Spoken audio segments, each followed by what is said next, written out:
related vandalism incident in Europe to date. 2 rescued astronauts sharing what they learned from being stranded in space ahead of the launch of a SpaceX capsule taking a crew over Earth's poles. And a high-stakes Supreme Court race in Wisconsin, now the most expensive judicial election in United States history. Howard Schweber and David Clarke join us to break down the implications.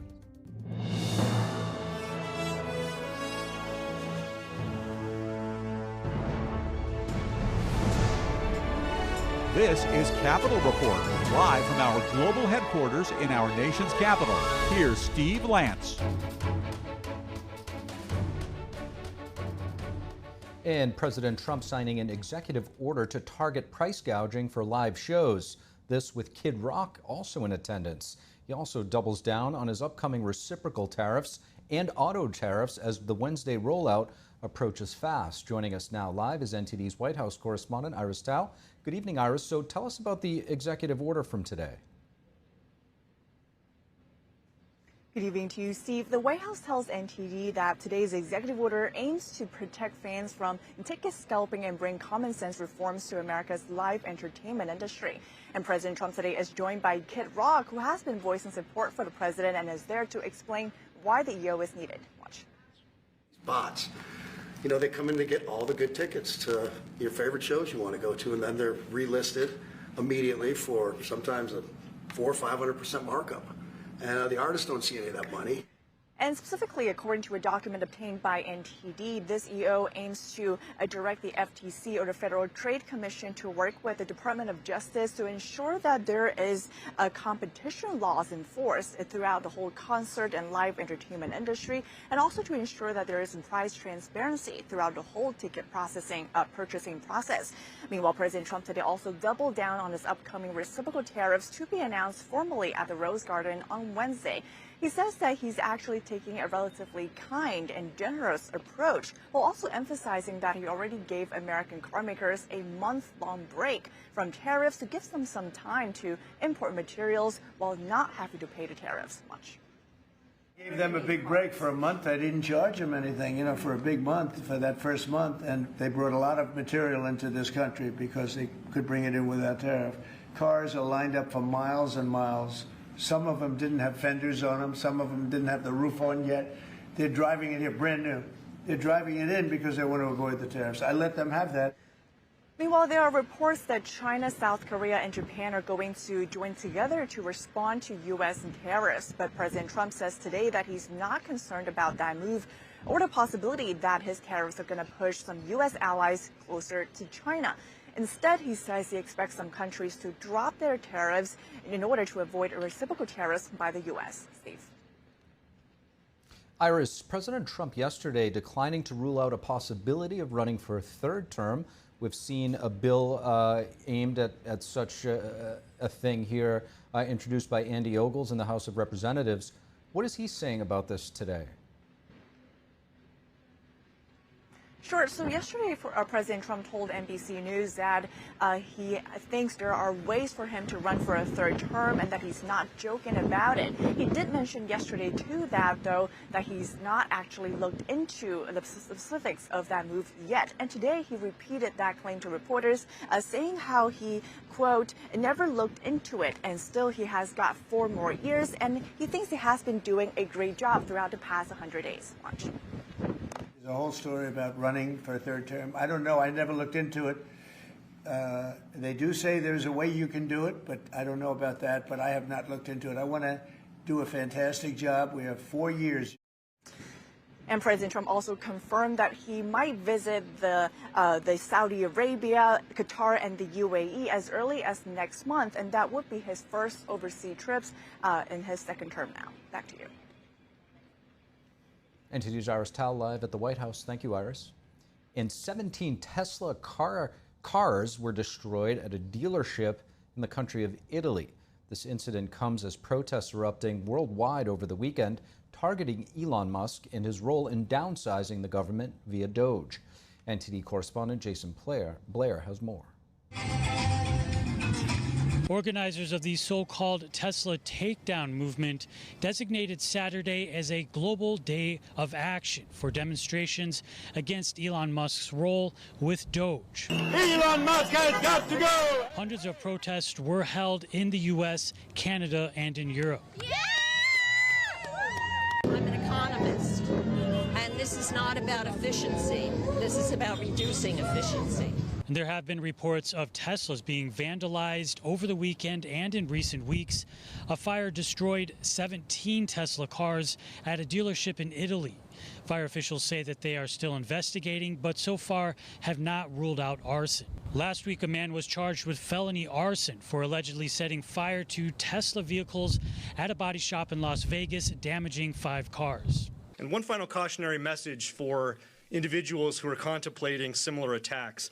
There's nothing courageous or noble about firebombing private property and terrorizing your local community. On March 24th, the FBI launched a task force to crack down on Tesla attacks. I totally understand if somebody doesn't want to buy a product. Yeah, it's up to you. It's a free country, you know, but you don't have to burn it down. Okay? It's a bit much. That's somebody else's car. Leave it alone. Members of the Tesla takedown movement say that they are peaceful and oppose violence and vandalism. And Elon Musk is also visiting the CIA headquarters on Monday to meet with CIA Director John Ratcliffe. A CIA spokesperson told Politico that Musk was invited by Ratcliffe and the two will be discussing government efficiency. This is Musk's first visit to the CIA headquarters and looks to be Musk's and Ratcliffe's most significant meeting so far. Reporting in Washington, D.C., Jason Blair, NTD News. And all eyes are on Florida's 6th district. This is where a special election will be held this Tuesday to redefine the composition of the House of Representatives. Our Washington correspondent Luis Martinez has the details. But the biggest problem with these special elections is that a great majority of people that are very good citizens, they're responsible people, they just don't know there's an election. And so a lot of times it hinges on who's the most motivated to get out. Now, there's a lot of attention on the race down in Florida, but at the end of the day, it's anybody's guess as how some of these will go. Republicans are hoping to defend congressional seats left open by former Congressman Matt Gaetz and Mike Waltz in Florida's 1st and 6th district, while Democrats are hoping to capitalize on discontent with the Trump administration. Absolutely. We saw it in the rescinding the appointment for Elise Stefanik today. If you were scared that Randy Fine might lose this race, you'd call up Representative Stefanik and you say, hey, we might have to have a talk on Wednesday. But when you know that you're losing this race, you pull the trigger on Thursday before the election. The latest polls in Florida's 6th district show Republican Randy Fine 5 points ahead of Democrat Josh Weil in a district that Trump carried over by over 30 points back on November 5th. The close margins have Republicans on the offensive. He believes in ending our relationship with Israel. He doesn't just believe in defunding the police. He believes in disarming the police. He runs as a proud socialist. It's why Bernie Sanders endorsed him. And that just shouldn't be what anybody down here wants. In this crucial election will help determine whether the radical left Democrats can grind Congress to a halt, which is what they want to do, just stop everything, all the progress that we've made, which is record-setting. Some Democrats argue that the polls reflect a general discontent with incumbent parties and not a successful strategy on behalf of Democrats. They're frankly fed up with both parties and have consistently lost trust in both parties. And what you're seeing in the reaction to this and conversations I've had and data I've had on the Signal thing is it's just another example of elected officials being dishonest and not taking accountability when people in their normal lives, you got to take accountability for whether you're delivering for your family, delivering at work. It is important to note that the House Rules Committee will consider this week language to block Congresswoman Ana Paulina Luna's discharge petition to allow for pregnant lawmakers and new mom lawmakers to vote via proxy on the House floor. Now, the discharge petition has 218 signatures thus far, 11 of which are Republican lawmakers. Reporting from Washington, D.C., Luis Eduardo Martinez, NTD News. And another high-stakes race in Wisconsin this Tuesday, with billionaires Elon Musk and George Soros backing opposing candidates. It's quickly becoming the most expensive judicial election in United States history. Musk visiting the state over the weekend, NTD's Melina Weisskopf reports. Two judges vying to fill a Supreme Court seat in the swing state of Wisconsin.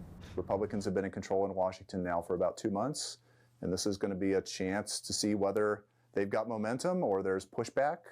The race drawing $100 million in campaign cash, shattering records. Elon Musk has poured millions to back Brad Schmel, who is considered the conservative candidate. Musk describes it as a race that will determine the destiny of humanity. We want to restore individual freedoms, freedom of speech, just in general, get the government off your back. Over the weekend, he visited a Wisconsin town hall awarding $1 million checks to two Wisconsinites who signed an online petition against what he describes as activist judges. And we're obviously seeing like some crazy stuff in D.C. where it seems like it's like any federal judge can stop any action by the president of the United States. But let me first hand out two $1 million checks in appreciation.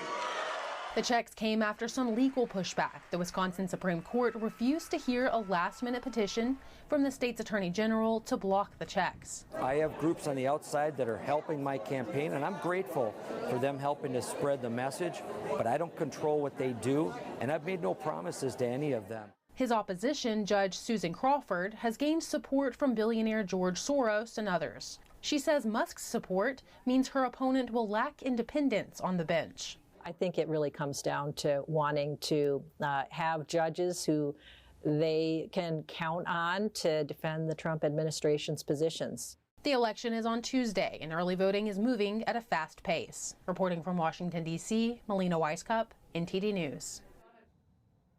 Coming up, Wisconsin Supreme Court race shattering records. As we just saw, now the most expensive judicial election in U.S. history. Professor Howard Schweber, retired Sheriff David Clarke join us to break it down. And the State Department imposing sanctions on top Hong Kong authorities. This as the Chinese regime's hand-picked Hong Kong government is working to arrest democracy advocates. That and more when we return.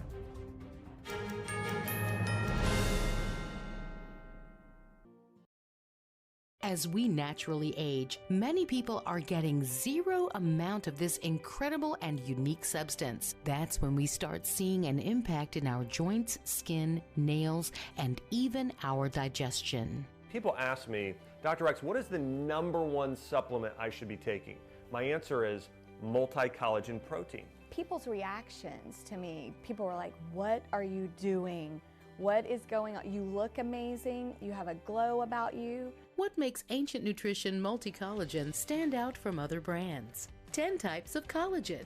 It's grass-fed, pasture-raised with vitamin C and probiotics. It's proven to reduce joint discomfort rapidly, continuously, and persistently.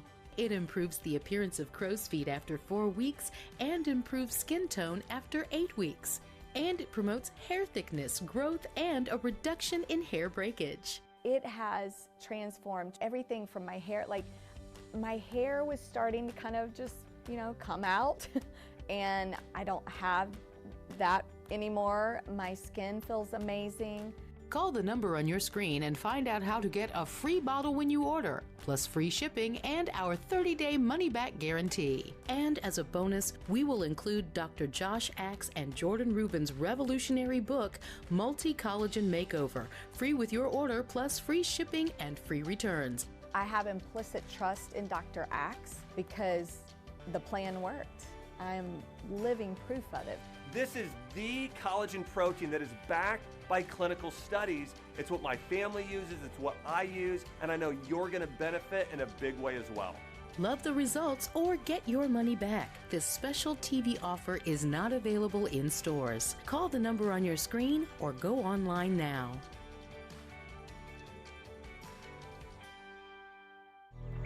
When they learn something new and you can just see in their faces, it's such an incredible moment.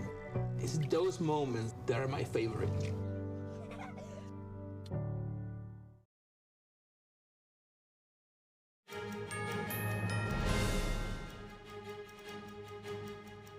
And welcome back to the Capitol Report. I'm Steve Lance. Wisconsin's closely watched Supreme Court election now entering the final stretch. Here to unpack it all is Professor Howard Schweber, professor of politics at the University of Wisconsin, Madison.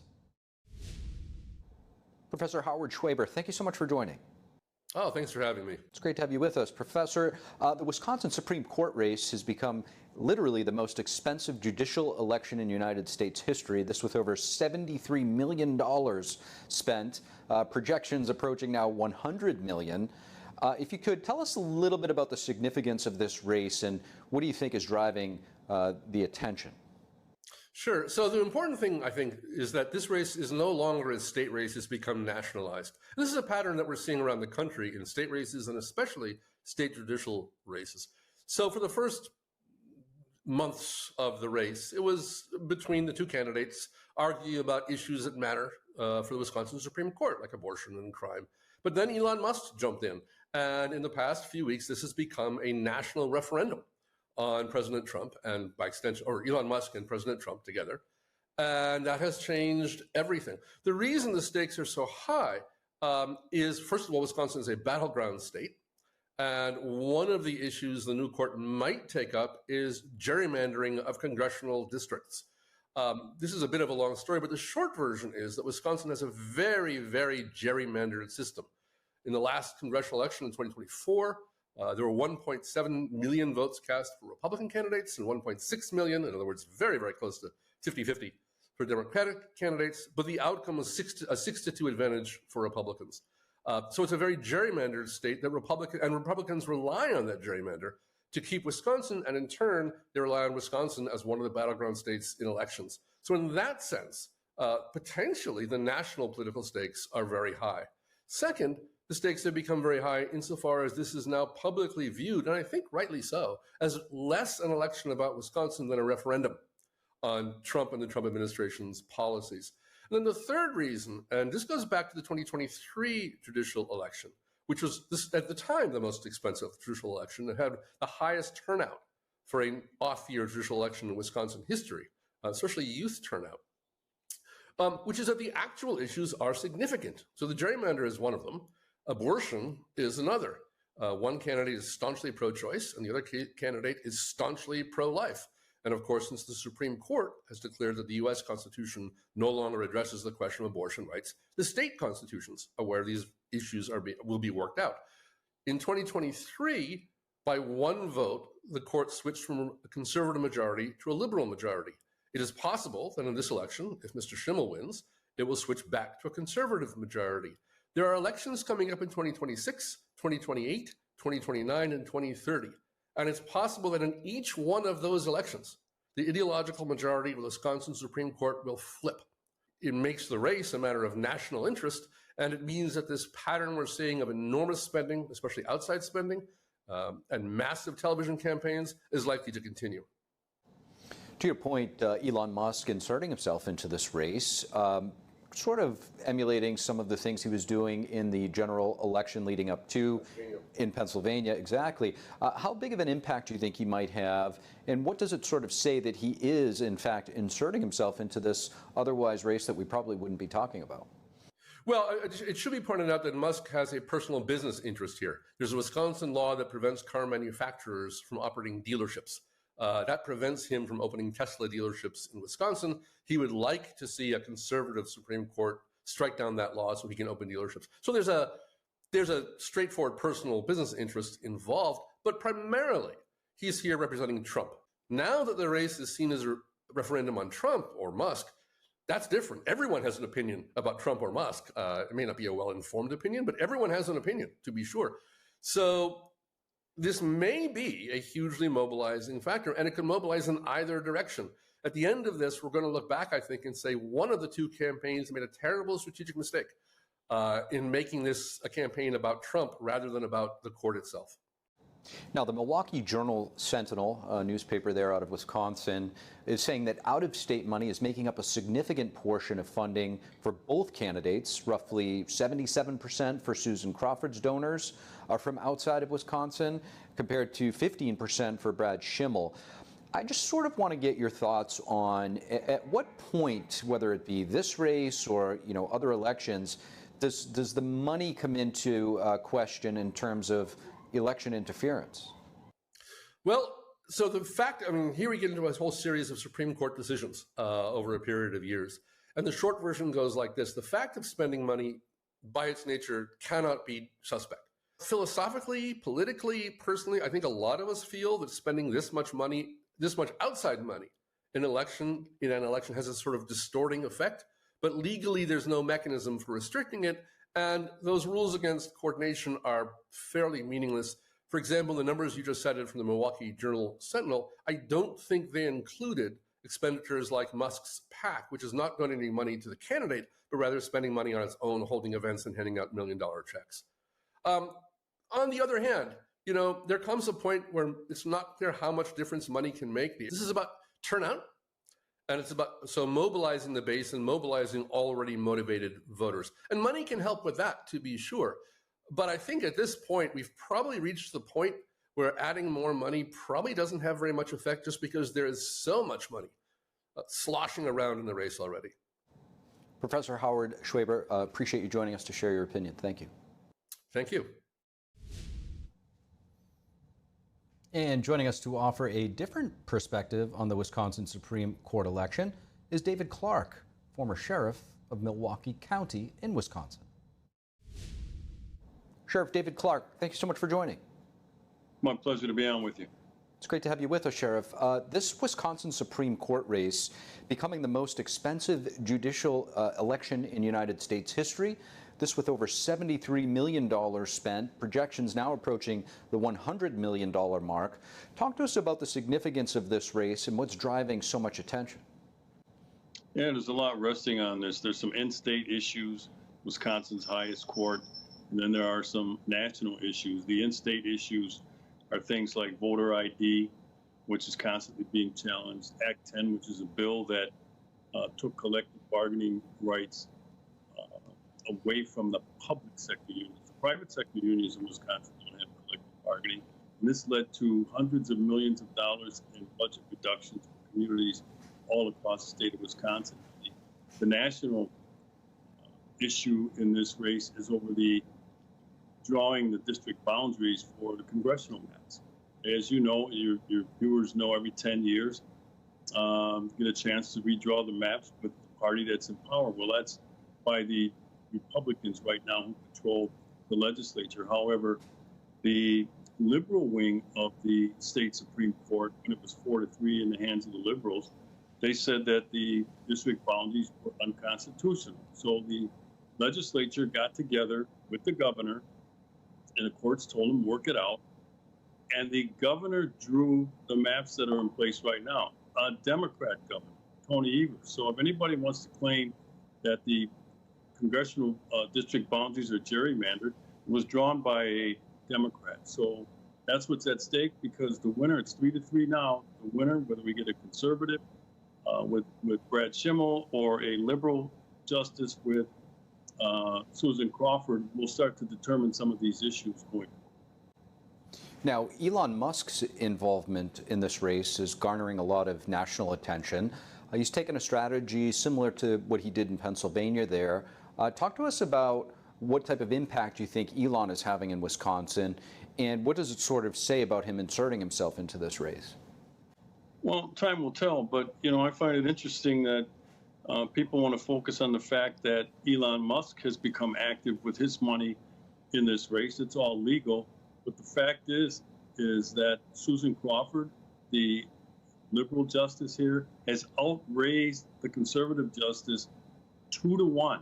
So even with Elon Musk's money, the opponent, Susan Crawford, has still outraised him, yet no one wants to bring up the big donors, including George Soros and others, who have contributed millions, tens and hundreds of millions of dollars to this campaign as well. So, it kind of goes both ways, the way this money is being moved around. Elon Musk can do whatever he wants with his money as long as it's within the election guidelines. Sheriff, President Trump recently signing an executive order requiring proof of citizenship for voter registration. Last year, Wisconsin's state Supreme Court overturning that ban on absentee ballot drop boxes. Talk to us about this. What is the situation right now from your perspective in the state of Wisconsin when it comes to election integrity? Well, it's still under question here. It was challenged in, these issues came up in 2016. They resurfaced in 2020 in terms of how the votes are garnered.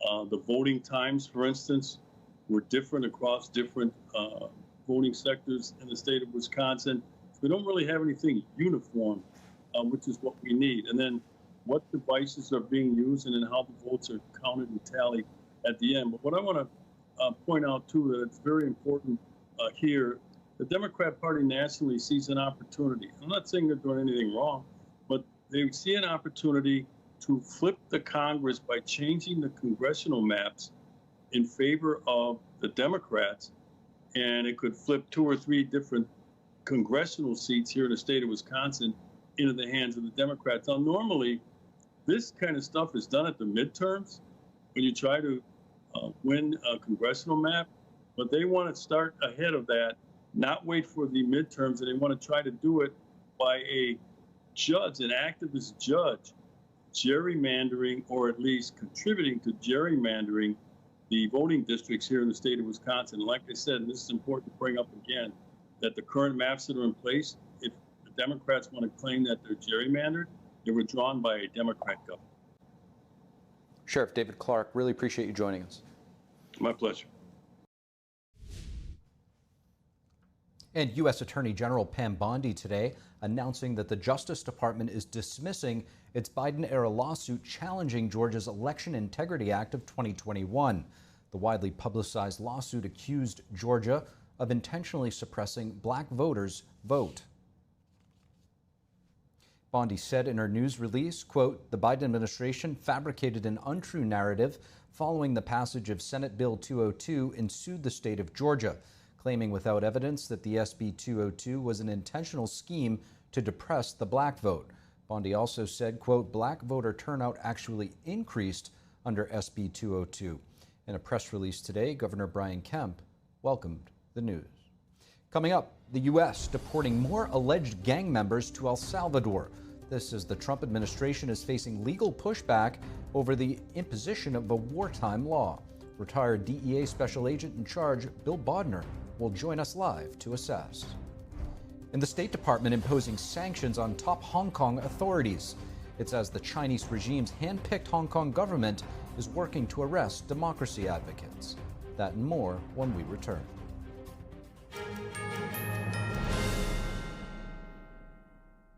At Mathis Home, we understand that your home is a reflection of you. And during our spring style event, we have fresh new looks that are waiting to make your home look and feel great at the lowest prices. And with all the latest styles in bloom, you'll find savings in every department. Whether it's a clean and modern sectional or a rustic and traditional dining table, we have it in stock with fast and free delivery. Come find the look that's right for you at our spring style event at your furniture superstore, Mathis Home. Hi friends, Richard Karn here. Now I'm known as the guy who can fix just about anything, but the technology in most appliances requires very special training to fix. My point is, even I know when I've met my match, and that's why my family has Choice Home Warranty. So we won't get stuck with high-priced repairs. Choice Home Warranty covers over 25 major home systems and appliances. That's your AC, heating, plumbing, kitchen and laundry appliances, and so much more. Imagine for less than a cup of coffee a day, Choice Home Warranty can help protect you from expensive major system and appliance breakdowns that your homeowner's insurance doesn't cover. But you have to call now before it's too late. Every homeowner should have Choice Home Warranty. Your homeowner's insurance is not going to cover your appliances. Washing machine, dryer, refrigerator, air condition. If I had any issues arise, they were able to take care of it immediately. Now, homeowner's insurance won't protect you when your home's major systems and appliances break down due to normal wear and tear. But Choice Home Warranty will. They can help cover repairs and replacements. Choice Home Warranty is the best warranty we've ever used. It would save you so much money in the long run. Hey, I'm not the only one raving about Choice Home Warranty. They were named a Best Home Warranty Company and Best Claim Service by U.S. News 360 Reviews. Call Choice Home Warranty now and get access to a nationwide network of over 15,000 technicians and the latest appointment setting technology so you'll know when they're on their way. If I have an issue with an appliance or something around the house, I just call up Choice Home Warranty and I don't have to worry about that. So, Do what this old DIYer did and call Choice Home Warranty now before something breaks down. Tell them I sent you and get your first month free. Call Choice Home Warranty before it's too late and get protection for your heating, AC, plumbing, kitchen, and laundry appliances, and more. Call for your free quote today. Call in the next 5 minutes and get your first month free. 800-360-6782. 800-360-6782.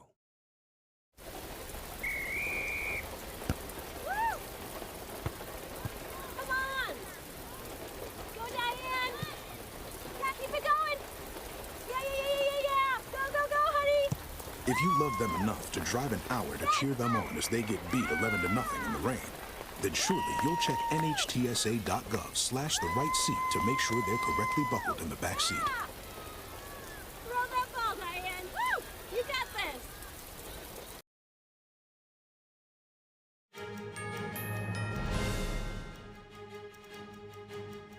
And welcome back to the Capitol Report. I'm Steve Lance. The U.S. military on Sunday transferring 17 alleged gang members of the Tren de Aragua and MS-13 gangs back to El Salvador. Secretary of State Marco Rubio says the group includes, quote, murderers and rapists. Joining us now live to discuss is retired DEA Special Agent in Charge, Bill Bodner. Bill, thank you so much for joining. Thanks for the invitation. It's great to have you with us, Bill. So what are your thoughts on the collaboration now that we're seeing between El Salvador and the Trump administration to deport these criminal illegal immigrants from the United States? You know, it's a very aggressive step, and I think what I find fascinating here is anytime you're going to create a partnership, as this administration has done with the government of El Salvador, you're going to look for someone or some entity that has a demonstrated track record of success. If you look at the homicide rate in El Salvador, it's been reduced by 98% over the past 10 years, right? That's an astronomical reduction in violent crime in El Salvador.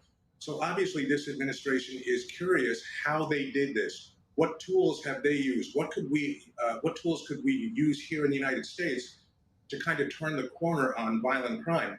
And, you know, that's one of the reasons why I think they're using this very aggressive tool of sending these deportees to El Salvador for housing. It's something that's not been done before. It sends a very clear and bold message to the criminal element in this country. That is a remarkable statistic, Bill. What is your assessment as to what El Salvador might be doing to reduce that type of crime rate? Yeah, they've taken very aggressive steps to get gang members and gang associates off the streets. Now, there have been criticisms, right? And we'll see those same criticisms here. Criticisms about lack of due process, criticisms about human rights violations. But in reality, what they have done is just taken a large number of violent criminals out of the communities and made those communities safer. In this country, we're going to have to see what we are comfortable with. What is the trade-off between civil liberties and safe streets? And we will find that middle ground somewhere, probably over the next 6 to 8 months as this plays its way through the courts.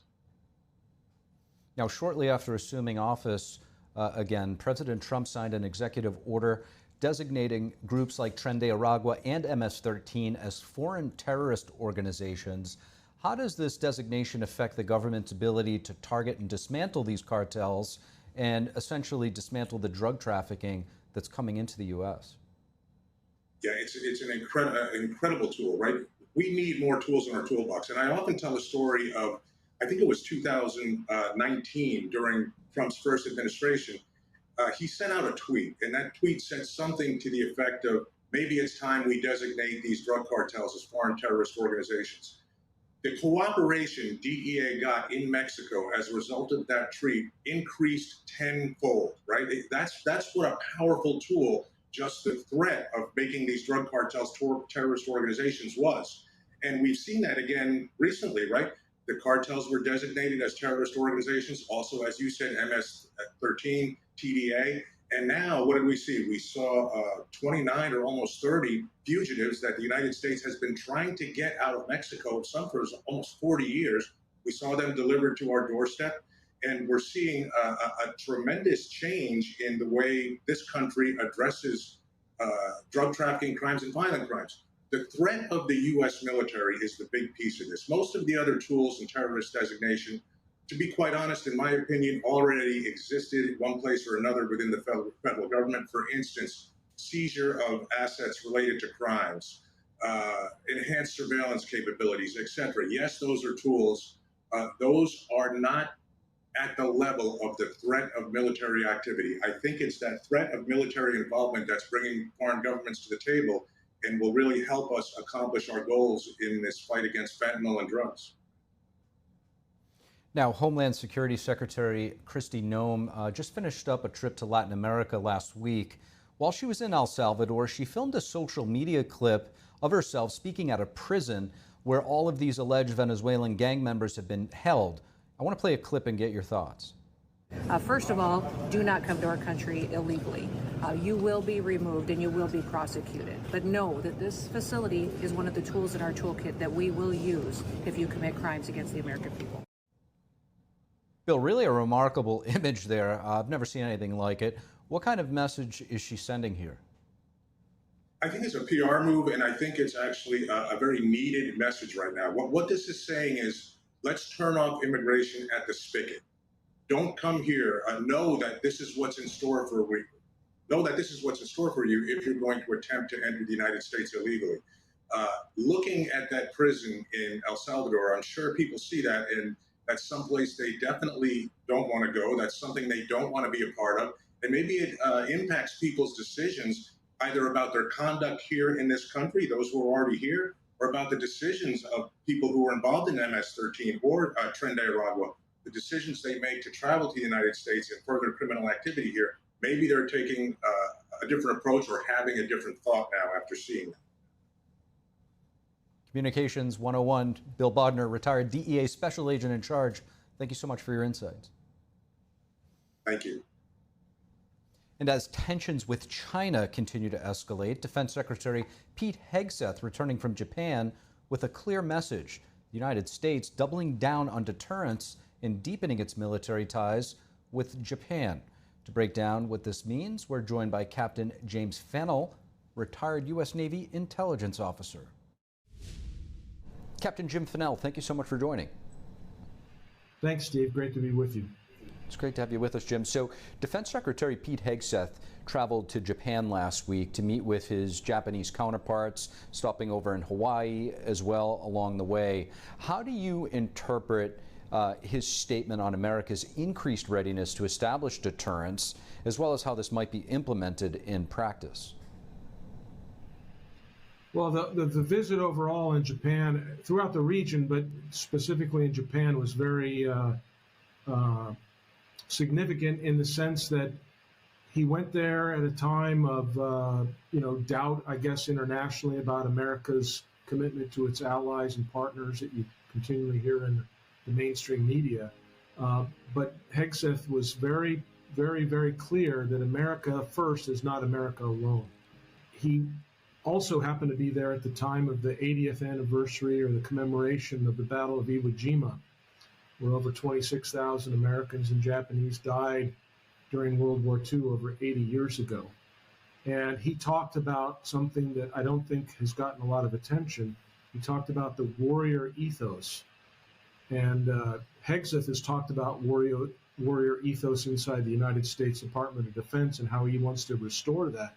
He talked about it with his Japanese counterpart, Japan's Defense Minister Nakatani, and basically commemorated the fact that both sides had a history of warfighting ethos and that they were now strong partners, fast partners, and they were working together to build up what he called a robust, ready, and credible deterrence posture against the People's Republic of China.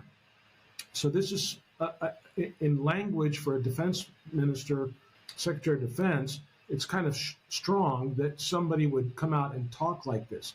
I happen to personally agree with this and have been commenting on this for several years. And it was for me, it was very refreshing to hear the Secretary of Defense come out and make no bones about the threat, that the People's Republic of China is a threat to the peace and stability of the Indo-Pacific, the Asia-Pacific, to Japan, and to the region.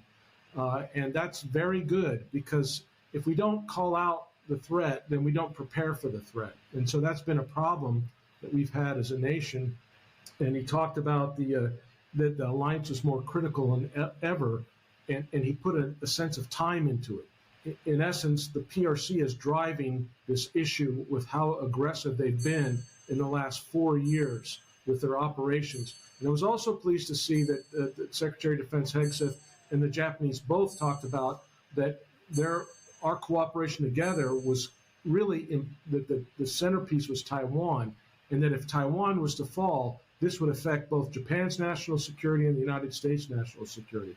So I think those two areas are also critical to this discussion.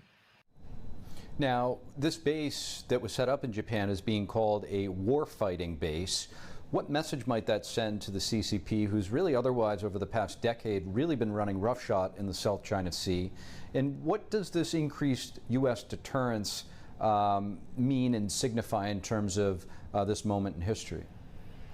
Well, the Japan, or the JSDF, Japan Self-Defense Force Joint Operations Center, it's going to be a counterpart right now to the U.S. Indo-Pacific Command. So it'll have the stature of a 4-star level command that will run the combined, or the joint, in their terms, joint operations of the Japanese Defense Force. So that's good. One of the criticisms that America has had of the Japanese Self-Defense Force over the years has been the stovepiping between the Army, the ground forces, the maritime forces, the air forces. So this now will put all of their forces under a joint, if you will, umbrella, where they will have to be forced to work together. That's good. The question is, how long will that take? What is the interoperability with Indo-PACOM? And what is the role of U.S. Forces Japan in that hierarchy? Because U.S. Forces Japan will still be a 3-star command, and so there's command and control issues that need to be worked out. As far as China, it wouldn't matter if they had signed that agreement or announced that or not. The Chinese Communist Party and the PLA are on a path towards their objective, which is to take Taiwan, take the lower Nansei Shoto, take the South China Sea, and to basically do away with anybody that would try to stop them. So in the event that they would take Taiwan or invade Taiwan or blockade Taiwan, they would have no problem and no qualms about attacking American or Japanese forces in such an operation. So I think the command is a long time coming. I've been retired since 2015. That's 10 years. I spent several tours in Japan. We were talking about these things over a decade ago. Why did it take a decade to get here? So that's really the concern that I have, and what I would like to see transformative change from this administration is to accelerate these moves, because China is not waiting 10 years to get what they want. And so that's real concern, is we got to get faster. We can't wait so long. Retired Navy Captain Jim Fennell, really appreciate you joining. Thank you. Thank you. The United States is sanctioning Hong Kong officials for carrying out the orders of the CCP. That includes putting bounties on the heads of democracy advocates, including some based right here in the U.S. NTD's Washington correspondent Jack Bradley has more. The State Department is sanctioning 6 people related to the Chinese Communist Party's transnational repression campaign. Chinese and Hong Kong authorities have put several bounties to arrest democracy activists in the U.S. and around the world. These sanctions target high-level officials in Hong Kong's government, which is now closely tied to the Chinese regime. The sanctions mean that all U.S. property held by these individuals will be inaccessible to them. These sanctions follow the release of the Hong Kong Policy Act report, which says that China has undermined the rule of law in Hong Kong with its fairly new so-called national security law, which essentially silences all political dissent in Hong Kong. Secretary of State Marco Rubio saying that these sanctions are a response to undermining Hong Kong's autonomy, depriving Hong Kongers of freedoms, and in being involved in acts of transnational repression targeting activists over on U.S. soil. Meanwhile, Secretary Rubio will be in Brussels later this week, raising concerns of the Chinese regime's increasing aggression to its neighbors in the Pacific. Secretary Rubio will also discuss the shared threat of China to the Euro-Atlantic and Indo-Pacific alliances at a NATO session with representatives of the Indo-Pacific partners. Also, the State Department is sending help to those impacted by the deadly 7.7 magnitude earthquake that killed 1,700 in Myanmar, also known as Burma, just last week. The U.S. is sending out funds and members of the USAID to assist in the disaster. The United States will provide up to $2 million through Burma-based humanitarian assistance organizations to support earthquake-affected communities as an immediate response to the March 28th earthquake. A U.S. aid team of humanitarian experts based in the region are traveling to Burma now to identify the people's most pressing needs. What's important to note here is that Thailand was also hit hard by this earthquake. A 33-story building collapsed during the quake, and the Thai government is investigating over possible shortcuts made in the design, as the building was made in partnership with the Chinese regime. The building was the only structure to collapse in the area, while nearby structures remained intact. Now, this is part of China's Belt and Road Initiative, building infrastructure projects across the world, leveraging military influence. Reporting by Jack Bradley, NTD News. Coming up, and a rapidly growing wildfire in Central California threatening homes and power lines. Evacuation orders remain in place as crews battle dangerous conditions. Christina Corona reports from the West Coast. More on that when we return.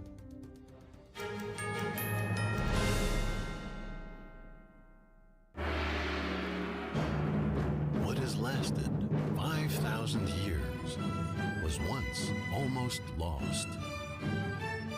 Now,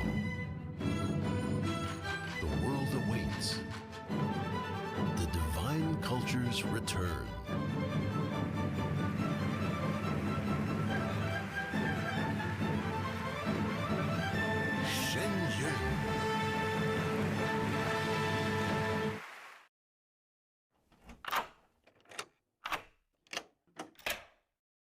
I'm Jonathan Lawson. If you're 50 to 85, please listen closely. The lock I want to talk to you about isn't the one on your door. It's a rate lock for your life insurance that guarantees that once you're insured, your rate can never go up at any time for any reason. Many policies you see don't have one, but you can get a lifetime rate lock from Colonial Penn. This plan was designed for people on a fixed income with coverage options that start at $9.95 a month. That's less than 35 cents a day. Your rate is locked in for life. Coverage can never be canceled, and your acceptance is guaranteed. You cannot be turned down because of your health. See for yourself. Call for an information kit and gift. Both are free with no obligation. Call 1-800-624-6556 for your free information and your free gift. That's 1-800-624-6556. 1-800-624-6556. Call now. Divinely inspired traditional oil painting inspires compassion. Artwork created in truth and beauty illuminates a path to goodness. Rediscover traditional art, revive classical culture. We warmly invite oil painters from around the world to participate in the 7th NTD International Figure Painting Competition, a celebration of classical realism. Please visit oilpainting.ntdtv.com. Discover the ancient secret to vitality and longevity with Puretang Black Ginseng. Crafted from premium 6-year-old Korean ginseng, each root is carefully nurtured for over 2,260 days, undergoing a traditional 9-round handcrafted process of steaming and drying to unlock full potency and absorption. Experience pure, natural energy with Puretang Black Ginseng. Order now at puretang.com. We are taught you don't talk about your problems with nobody because you could get in trouble. And I've been through a lot. Anxiety, depression, sexual assault. When I decided to get help, my life changed. And the mental health box, that was one of the big tools. Accepting help means that we are allowing somebody to bless our life. It's freeing. We got stronger together. Love your mind.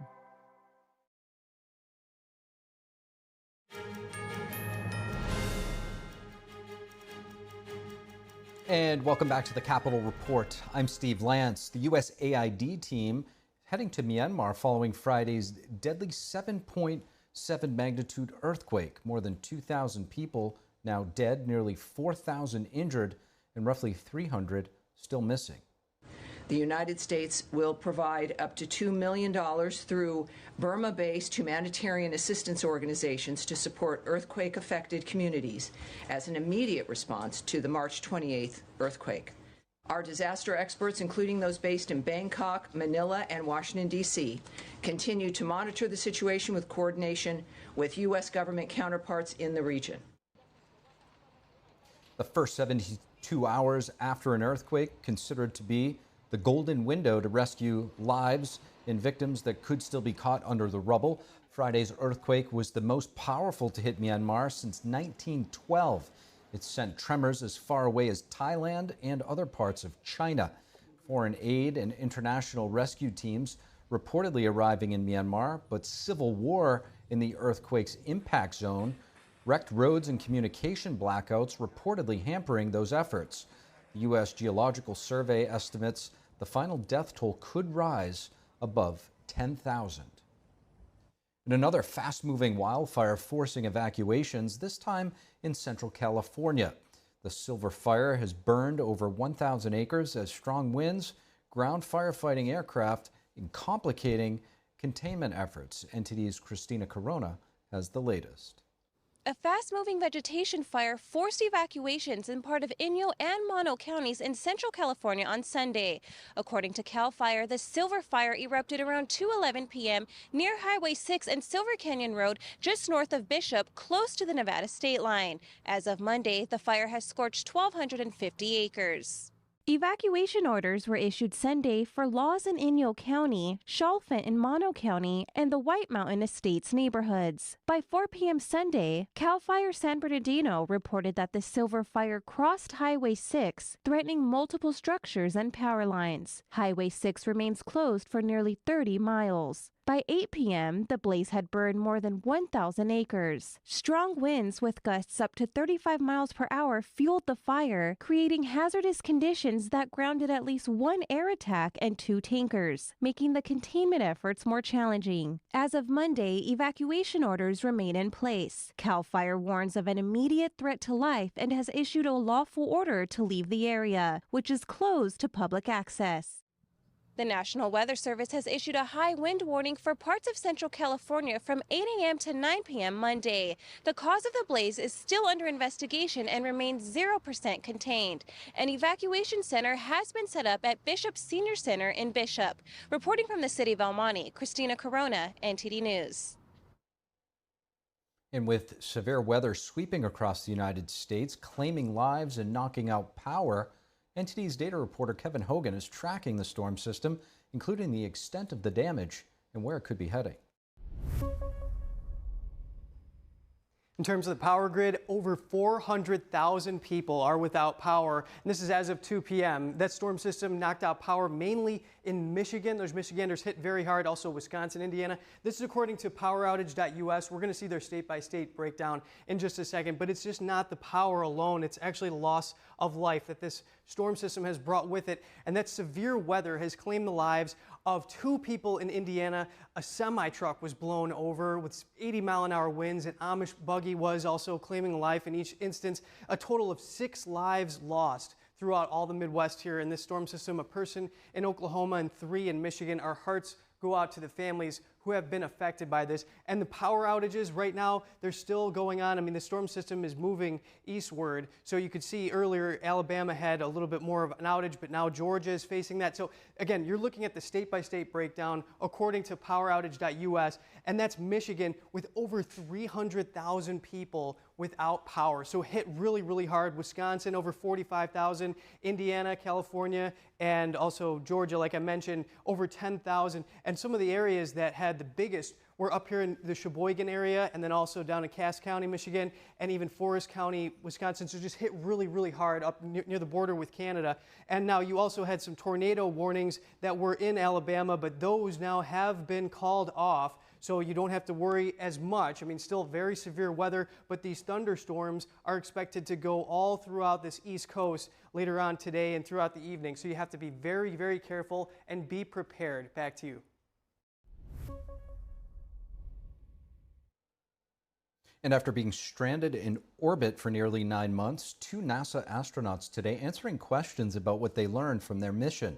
Astronauts Suni Williams and Butch Wilmore said their training prepared them to pivot when their trip was extended unexpectedly. When something doesn't go your way, you just have to take the blinders off and look around you and see what other really great things are waiting for you. And then just take advantage of that, learn as much as you can. For me, and it's faith in my Lord and Savior Jesus Christ. He is the end-all be-all. He forgives us. He teaches us when his word says about being content in all situations because he's working out his plan and his purposes. Wilmore said that that's how he and his family managed the time while he was in space. When asked about who was to blame for the Starliner's failures that kept them stranded, Wilmore said everyone involved had some responsibility, including himself. But that's his focus is now on the future. Also happening today, a crew of 4 passengers aboard Elon Musk's SpaceX capsule launched from Florida at around 4 p.m. Eastern Time. The mission aims to carry them over the Earth's poles, making it the first time humans have flown such a mission. A second privately funded crewed mission could take off later this evening. And that's all we do have for you this evening on the Capitol Report. For round-the-clock original coverage, visit us at ntd.com/live and download our NTD mobile app. From Washington, D.C., I'm Steve Lance. Have a great evening. See you back here tomorrow.